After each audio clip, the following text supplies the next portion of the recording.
So, what does she see that many of us miss, and how can we get the best out of ourselves, our employees, and even our loved ones? Hey everyone, it's Terry Hawkins. Well, this week in America, we had Groundhog's Day.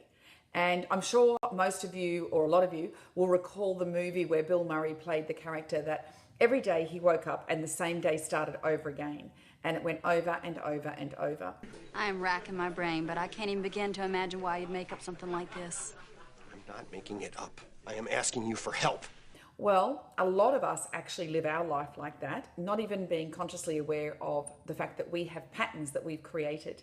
And that's why we keep getting the same results. Now, we've all heard the old terms of, if you always do what you've always done, you'll always get what you've always gotten, and the definition of insanity and all of those terms.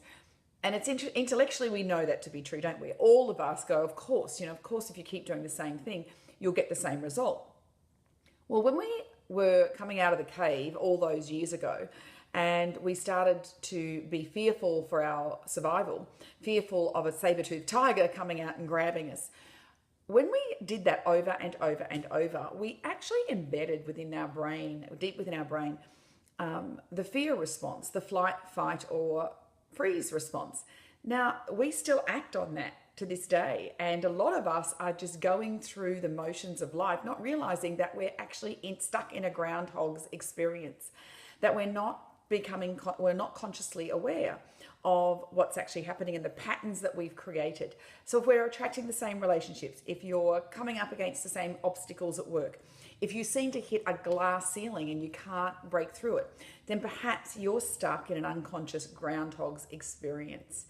So have a look at and see if you can, people say to me, what's the best way of actually being aware of that? And I always think the observer's role, where we step outside of our own life and we look back at our own life as it's happening. So it's almost having an awareness around it. So just see how you go for the next couple of days of paying attention of you in situations. I know it can wig you out a little bit to start with, but if you really focus on it, you'll start to see that, wow, the reason you are attracting the same circumstances is because you are stuck in a holding pattern of repeating things over and over.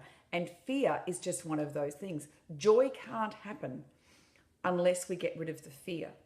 And so joy is the state that we experience when fear doesn't exist anymore. And our job is to be able to walk through the fear, not avoid it.